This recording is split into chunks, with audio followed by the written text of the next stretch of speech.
সদায় নিজৰ কামটো গুৰুত্ব দিব। পইচা নাচাব, সময়ত পইচাই পিছত দৌৰিব।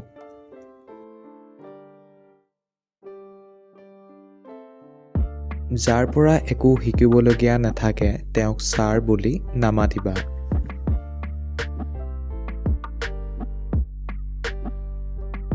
নিজৰ শিপা কেতিয়াও নাপাহৰিবা। পৃথিৱীৰ য'তেই নাথাকা কিয় তুমি এজন অসমীয়া, এই পৰিচয়টোৱে তোমাৰ শক্তি।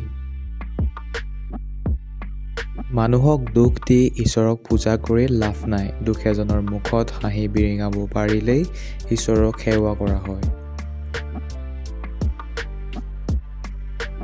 এই পৃথিৱীত একোৱেই বিনামূলীয়া নহয়, আনকি তোমাৰ মৃত্যুও নহয়। কিতাপ নপঢ়া জাতিক কোনো গামোচাই বচাব নোৱাৰে। আমি কেৱল আৱেগত উঠি গ'লে নহ'ব, বৌদ্ধিকভাৱে আগবাঢ়িব লাগিব।